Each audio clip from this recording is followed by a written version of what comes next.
大家好，欢迎收看今天的面具人。今天是2021年的3月2号，星期二。哎呀，这激情过后就是无尽的空虚和恐惧。今天要给大家说非常严重的两个事儿。无论你是在民主的西方，还是在中共国，面具人我得到了一个情报，现在太危险了。哎呀，说这两个事儿之前呢，面具人我想先说两个字儿：活该，活该，活该呀！面具人，我今天讲的这个节目很重要，你们一定要听完。听完今天的这个节目是可以救你们或者是你们的亲朋好友一命的。你们看完今天的这个节目，觉得面具人的这个节目能够有大作用的话，就请你们一定要把这个节目转发出去。面具人，我从去年一直喊到了今年，我一直在强调数字货币要来了。共产党耍乌龟战术，明修栈道，暗度陈仓。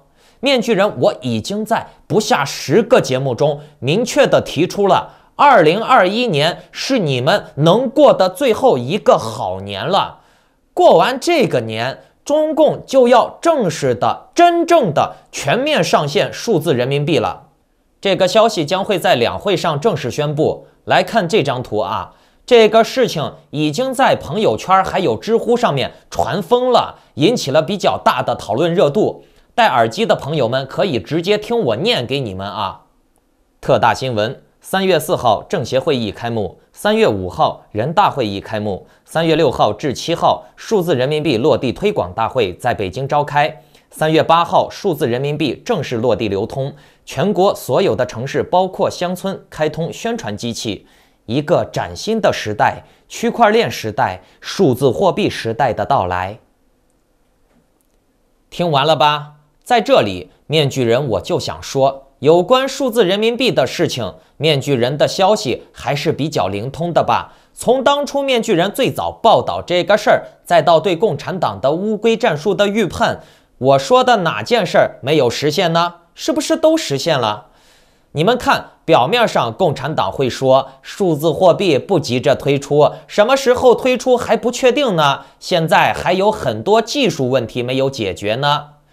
你们要小心，共产党越是这么说，就越代表他正在加速数字货币呢。表面上说这些心理按摩的话，让大家放松警惕，这就是为了让大家不会迅速的将自己的资金外逃。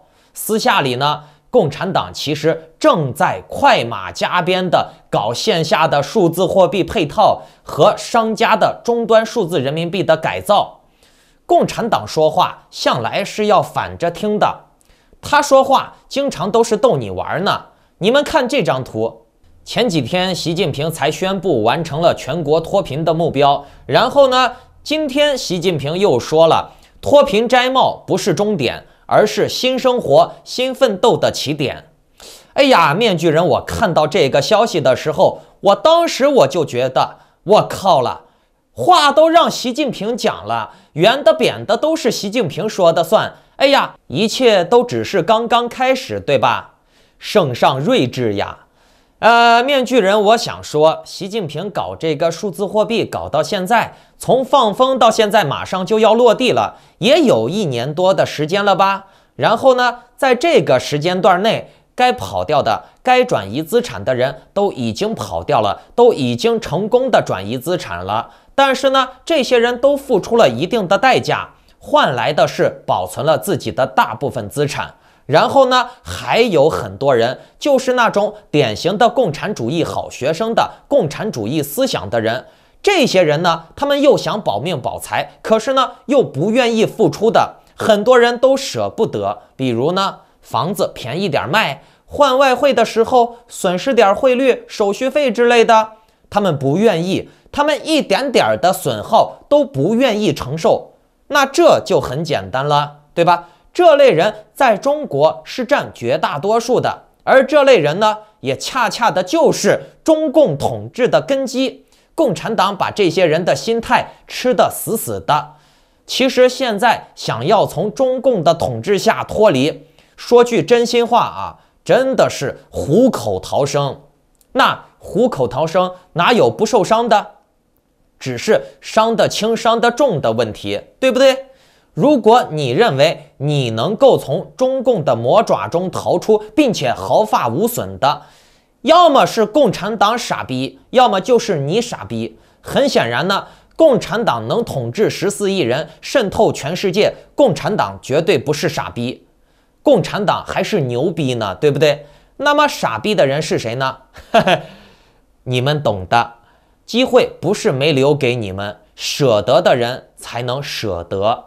其他人追求什么稳定呀，不吃亏呀？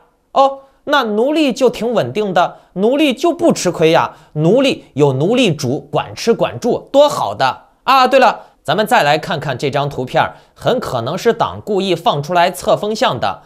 党未必是真的会这么快的释放消息，为啥？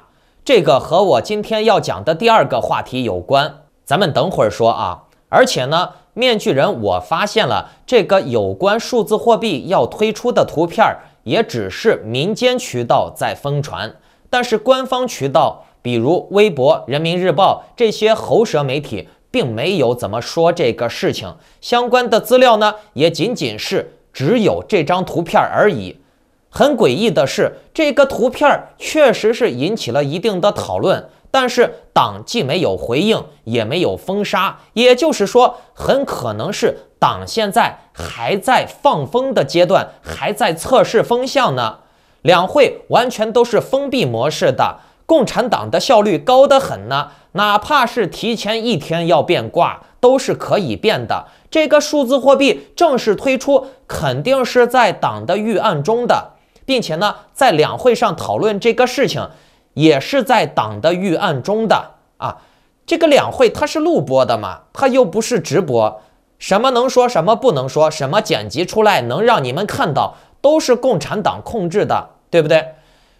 如果说党没有直接简单粗暴的通过官媒来宣传这个事情，反而只是让它在小道消息里面去传播，那就代表着党它接下来还需要搞点小小的准备动作。那接下来面具人就要讲党的一些准备工作究竟是什么了。大家最近玩比特币玩的可都开心否？爽不爽？估计我的观众朋友们有不少的人在最近忍痛的买了不少的比特币了吧？怎么说呢？比特币短期内应该是没啥问题的，但是想要长线持有的话，我看呀，比特币会在这个月到下个月产生一次史无前例的大崩跌。为什么？你别问我为什么，这就是预言的厉害之处。不是很多人相信预言吗？什么印度神童的预言，川普王者归来的预言吗？那面具人，我的这个预言你们也该相信。毕竟老观众朋友们都知道，面具人我说的事情大部分都实现了。之前面具人我就站在了一个保命保财的角度上讲过比特币的投资。如果你仅仅是从保财的角度上来看，选择比特币不是很稳妥，因为它有涨有跌。如果站在投资的角度上来看，也不建议大家大放血，把身家性命全部压进去。投资尽量考虑一下自己的承受能力。理财这种事情也不能瞎出主意，赚了还好说，没赚都怨你，或者人家该赚的时候没赚到，还觉得你挡了人家的财路呢，对不对？那至于面具人，我为什么会预言比特币会大崩跌呢？我当然不会像那些网络神棍们一样张口就来的，对不对？我是有消息的。现在手里面有币的观众朋友们，比特币、以太坊，你们自己应该好好的掂量一下了啊！当然了，我不会给你们任何建议啊，我只是讲我自己得到的消息。面具人不挡你们的财路。先来给大家念一则新闻啊，你们听听。近日，内蒙古发改委发布了关于确保完成“14·5”能耗双控目标任务若干保障措施征求意见稿，向社会公开征求意见的公告。征求意见期限为2021年2月25日至2021年3月3日，意见的征询周期只有不到6天时间。说白了，这就不是什么征询通知，这就是个公告通知。根本不是什么意见稿。短短的6天时间，你怎么可能完成民意调查、投票核查、统计和规划呢？这是不可能的事儿。就拿美国来举例，你搞什么修法，要排期，要调查，要投票，要参众两院表决核查，这中间会花费很长的时间的。然后呢，你看中国说修法就修法，短短的6天时间，听圣上的指令，说干就干，美其名曰制度优势。所以呢，在节目的前半段的时候，面具人我就说了，共产党的效率很高的，他甚至可以一夜之间就调转脚步的。咱们接着听啊，重点来了啊！该意见稿中提出全面清理关停虚拟货币挖矿项目，2021年4月底前全部退出。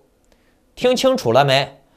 我再念一遍：全面清理关停虚拟货币挖矿项目，2021年4月底前全部退出，全部退出。近日，内蒙古自治区发改委发布征求意见稿，计划全面清理关停虚拟货币挖矿项目，4月底前全部退出，同时严禁新建虚拟货币挖矿项目。近期，由于比特币受到资本市场热捧，一度大涨至58000美元，但由于耗电量或大导致区域频繁停电的新闻也屡上热搜。据剑桥研究人员公布的比特币耗电指数显示，比特币挖矿的年耗电量大约是1213.6亿度电。这个事儿呢，面具人我也让我的小编核查了一下，这个事儿是真的。你们看这张截图，我给大家念念啊。内蒙已经开始拆矿机了，刚刚才刷到内蒙古发布计划暂停比特币挖矿业务，已经下文封杀挖矿了，哈哈哈。内蒙是不是已经禁止了？这些可都是墙内的币圈网友们的真实留言啊。哦，对了，面具人我的朋友也找到了几个矿场矿山的视频啊，来给大家看看。现在大家看到的这个厂房呢，是比特币的一个专业厂房。像这样的厂房，我们在这个园区总共有18栋，现在开机的有35000的一个负荷。我们自己每个月需要给水电站大概交800万左右的一个电费，但是现在在这跑的一个机器，应该今天的价值在人民币2个亿左右，所以大家看到的这个地方，我们的一个投资是非常非常高的。那我们再往前面走，是我们以太坊的一个专业矿机，和你们家里的主机是一样的，装显卡的，一台机器有8张卡，所以以太坊的机器会比比特币的机器噪音要低很多。所以大家可以看到，我们这个地方其实我们的周围全是很高很高的山，真的是在山区。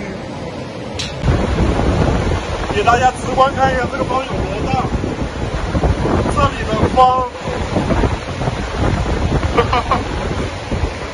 我没办法描述，它们太大了。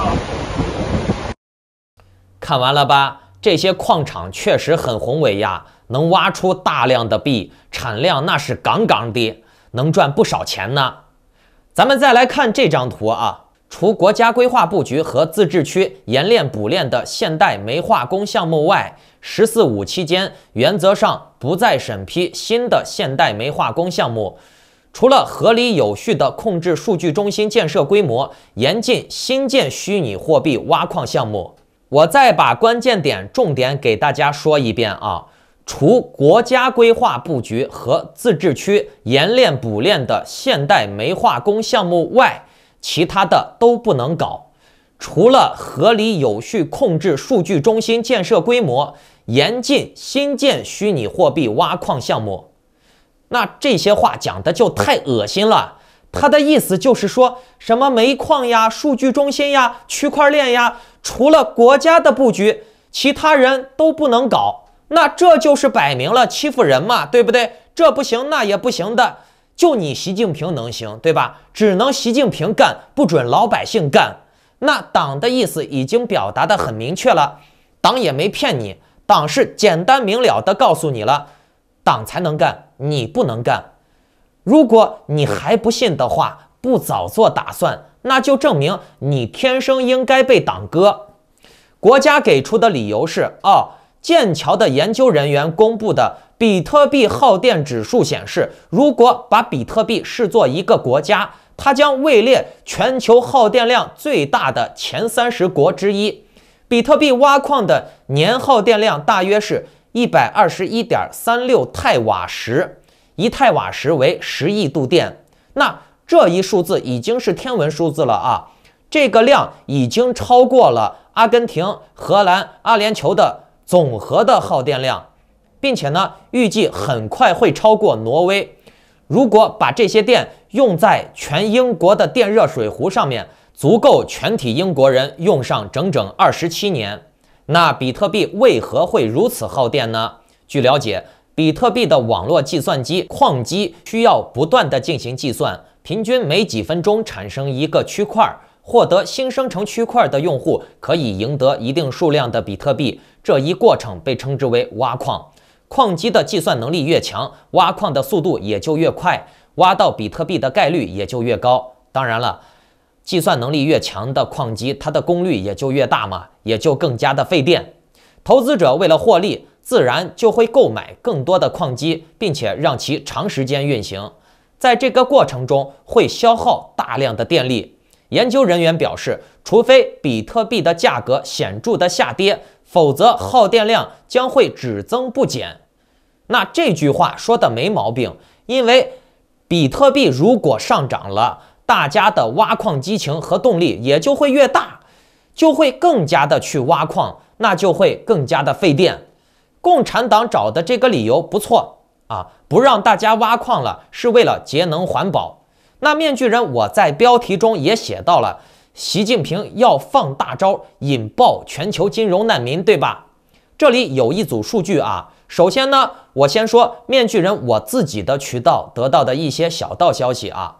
我其实之前在节目里面也提到过，中国就是全球比特币最大的庄家，差不多有60%到70%的比特币在中国。但是中国的活跃比特币并不多，中国是一直在囤，在抬高价格。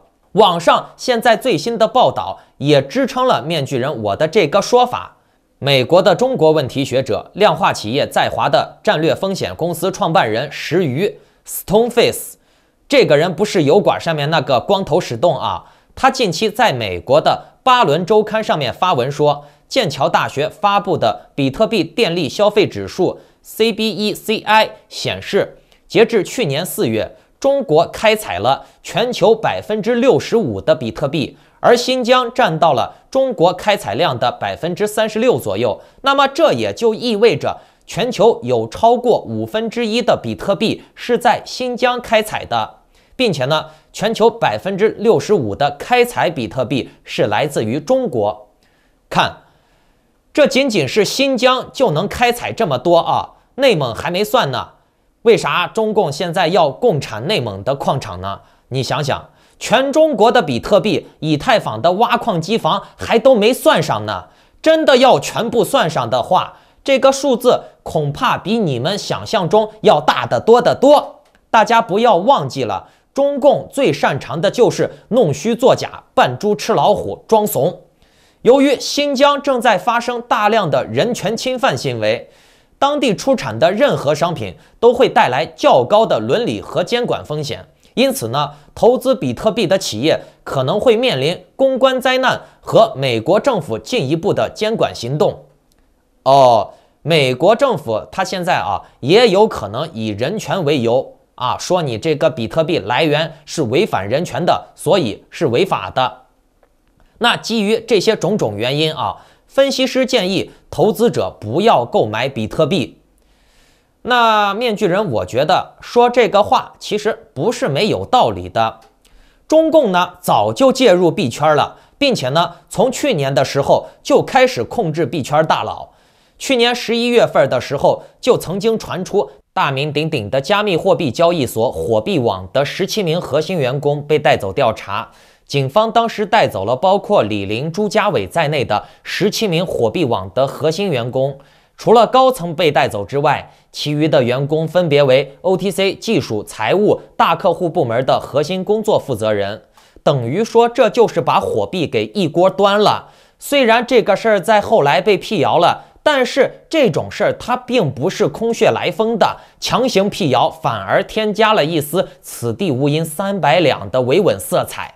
无独有偶，币安也长期处于被调查的状态。还有呢，除了控制币圈大佬，不让他们出省或者把他们抓起来，去年大名鼎鼎的 Plus Token 也被习近平给查封了，至少有5000亿元人民币原地暴雷。2020年11月26日，江苏省盐城市中级人民法院发布了对 Plus Token 跨国传销案的2审刑事裁定书，裁定认为本案事实清楚，驳回上诉，维持原判。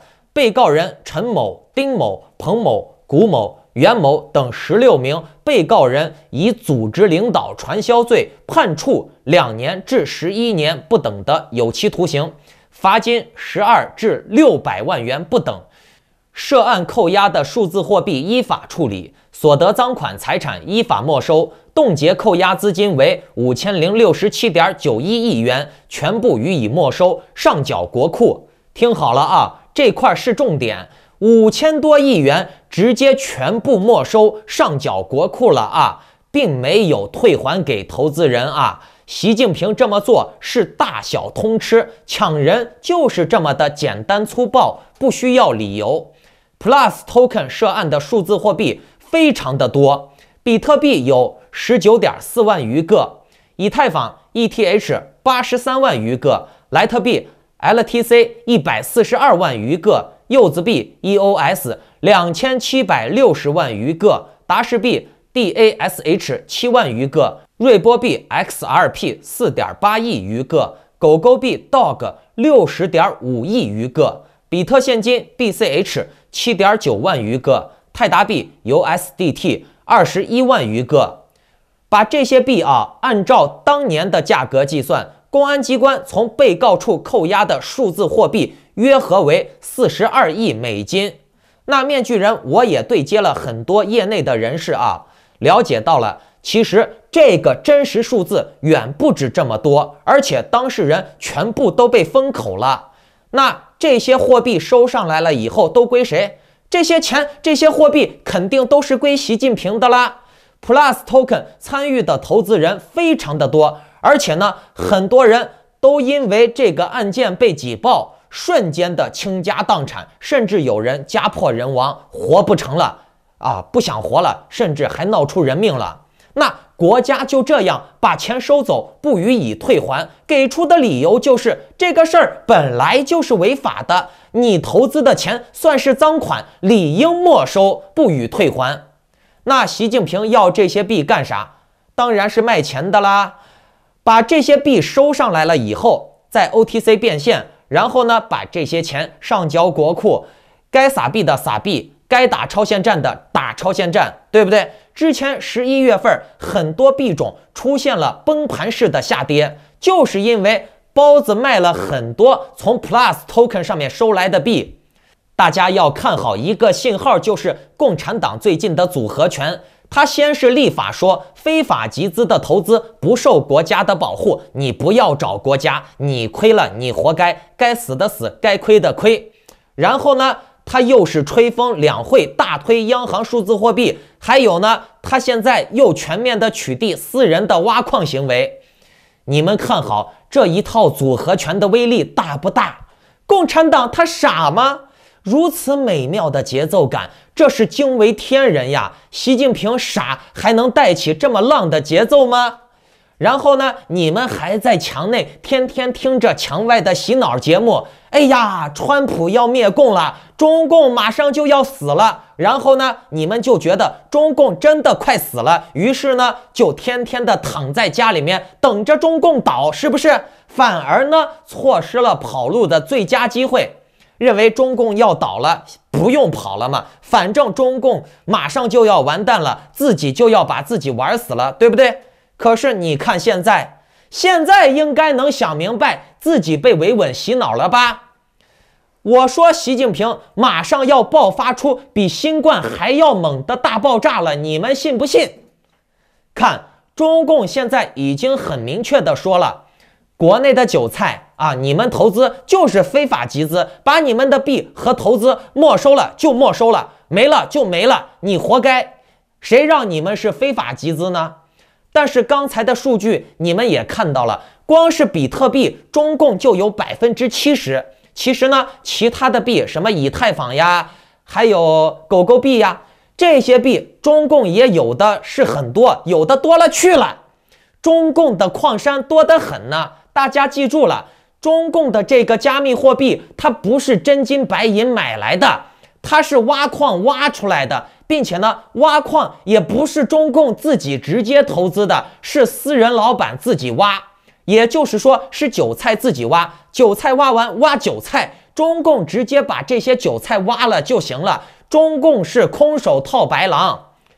一项新的研究揭示了比特币的节点在全球的分布情况，已经有多项数据显示，美国的加密货币投资者和交易者占据了加密货币市场的最大份额。德国和法国紧随美国之后，分别拥有1924个和604个节点。美国是运行比特币节点数量最多的国家，共有2349个节点。这3个国家加起来占全球比特币全部节点的50%以上，也就是说，全球的加密货币的活跃用户有一半是西方人。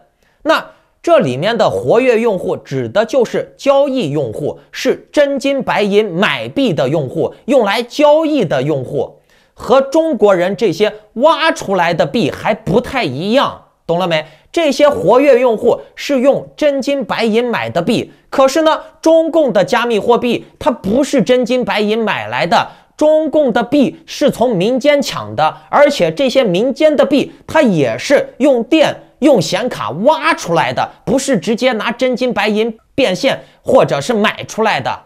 中共弄的加密货币是零成本的，所以呢，面具人，我为什么说习近平的大招他是准备引爆西方呢？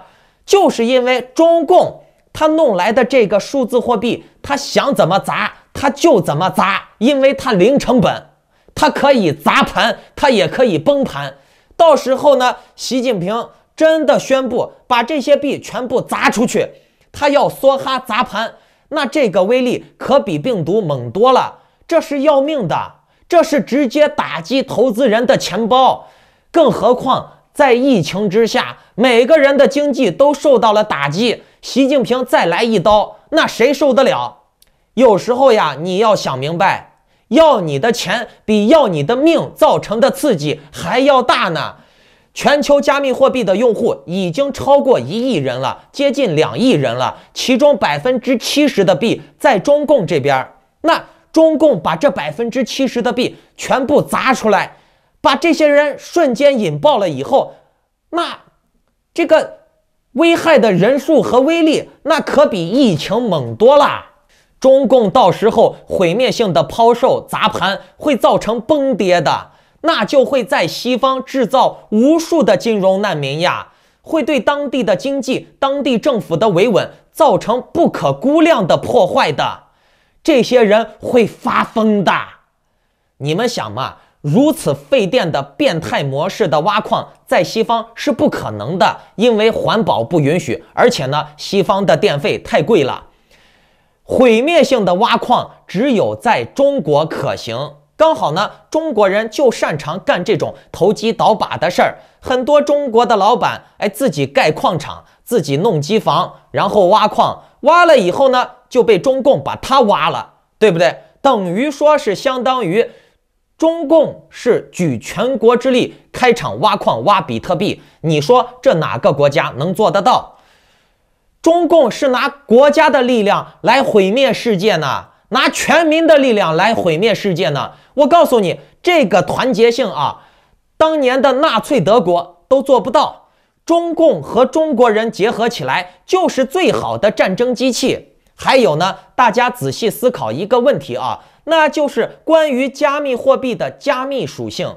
你们真就觉得比特币这类型的加密货币技术能做到匿名躲避追查吗？首先呢，这一点在学程序的专业人员脑子里面都知道。你在电脑和手机上面所有的操作都是可以收录、可以追踪的，除非你别用现有的系统，否则呢都能查到你。咱们来用很简单的逻辑想一下嘛，就算你是用现金交易的，可是最终转币的时候，你依然还是要用手机或者电脑来转币，那就很简单了吗？你的电脑、你的手机、你的系统、你的网络都是人家的，你觉得人家能查不到你的行踪吗？能查不到你的操作方式吗？能查不到你的代码或者是操作指令吗？其实电脑系统、手机系统它都是有特殊的代码、特殊的指令，有迹可查的，懂了没？那这就很简单了。对中共来说，查到你了以后，我管你的币在哪儿呢？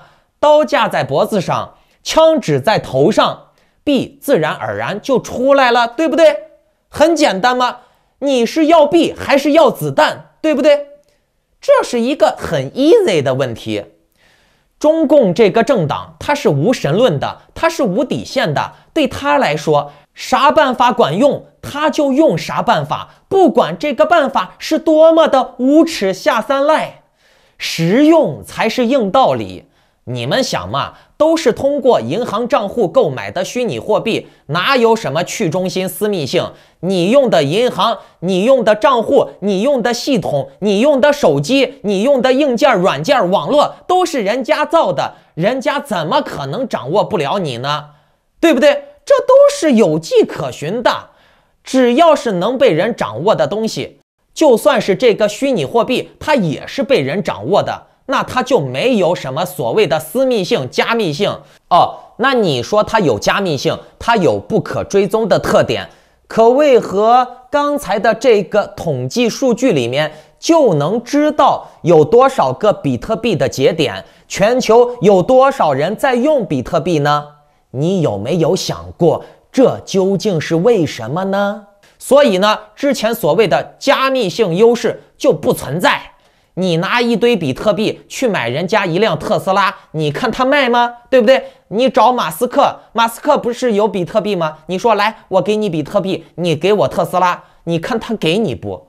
面具人之前也报道过，特斯拉的老板马斯克最近一直在喊单比特币，在抬高比特币，对吧？特斯拉说他买了很多的比特币，导致了很多人跟风，很多人都学特斯拉买比特币。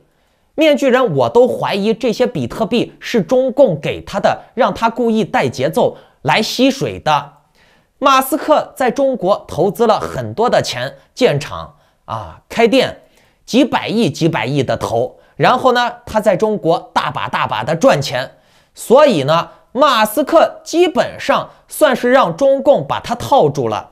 那他能不听中共的话吗？他能不按照中共说的做吗？而且呢，面具人，我觉得比特币这个玩意儿真是人类数字化时代的一个乌托邦产物。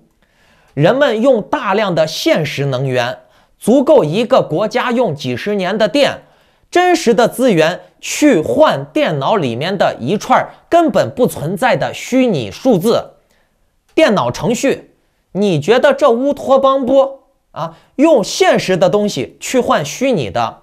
用真正的能源能造福人类的东西去换电脑键盘能敲出来的东西，太搞笑了。咱们再从货币的属性来思考比特币比特币的总量是固定的，但是呢，世界的财富是不断的增加的，并且呢，人口也在不断的变化。如果以比特币作为全球的通用货币，比特币只会永远增值。因为它的数量不变嘛，物以稀为贵。可是呢，比特币的总量不变，财富在增加，那么单位比特币的价值就永远在增长。可是呢，它要流通的话，计量单位就会变小。那你只能把比特币拆分成更小的份儿，0.0几、0.00几。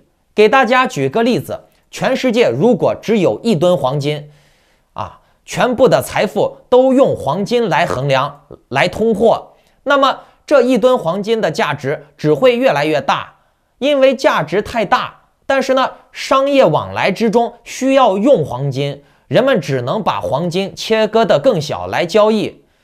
更贵的话，就把它切割得更小；黄金更升值，那就把它切割得更小来交易。所以呢，这一吨黄金最终将会失去通货的功能，将会失去货币的地位，因为它太贵了，包括这个货物太多了。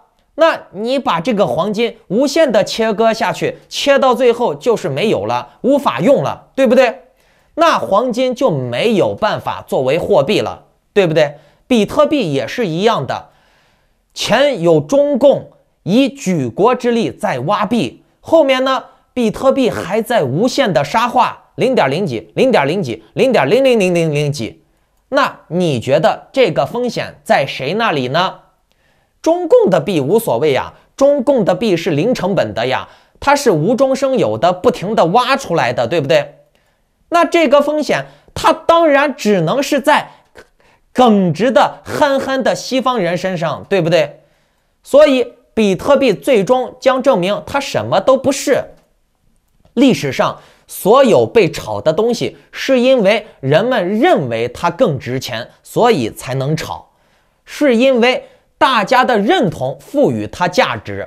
可是呢，中共现在掌握住了这个认同和量，中共它可以随意的砸盘，可以造成比特币崩跌，因为它拿的是无本买卖，懂了没？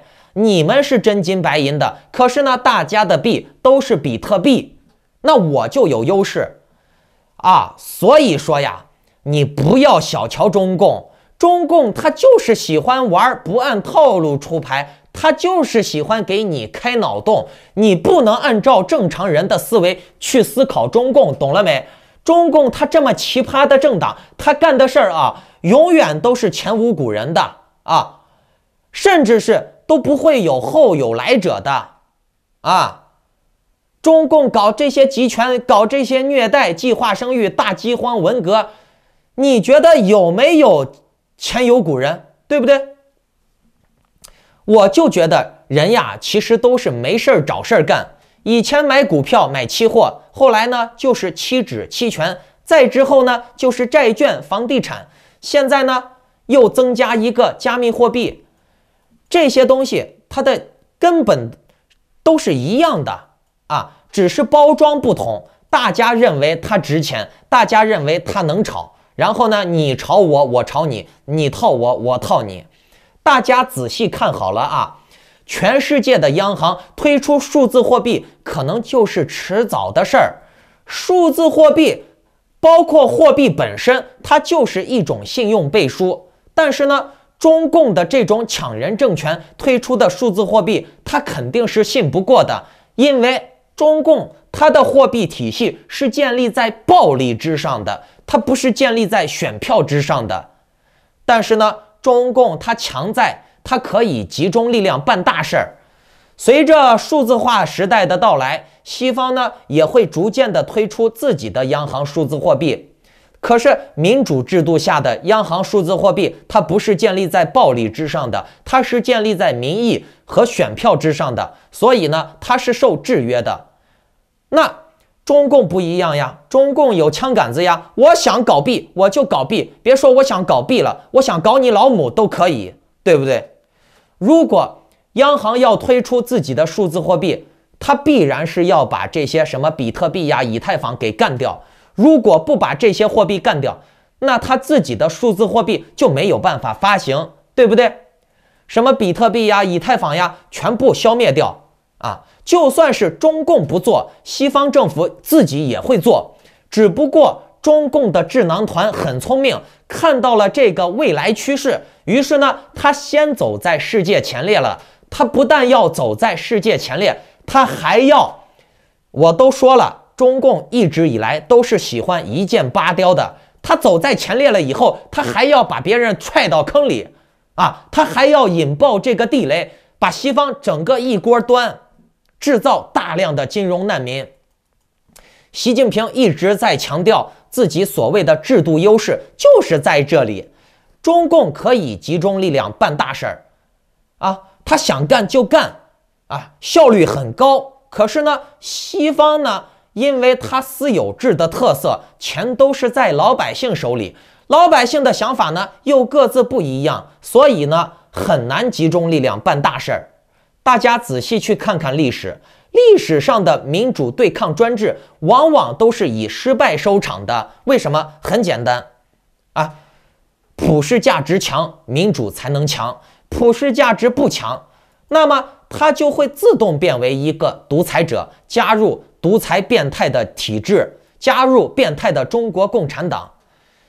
很典型的例子就是美国，美国他自己想占中共的便宜，把中共养肥了，然后呢，现在大家一起死，全世界都受到了这个被美国养肥的中国共产党的威胁，就连美国自己他也拿中共现在几乎是没办法了。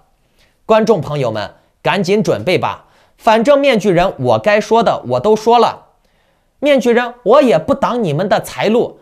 加密货币它到底能值多少钱？接下来会有什么危机？你们也该思考思考了。尤其是在座的全家倾家荡产，把自己的血汗钱、身家全部押上去的人啊，你们冷静的思考一下。当然了，我不给你们建议，并且呢，剩下有些话呢涉及灰色地带，包括一些保财保命的问题，我就不能在节目上面说了。你们想具体了解，可以加我的 LINE 号，或者是给我发邮件。就这样。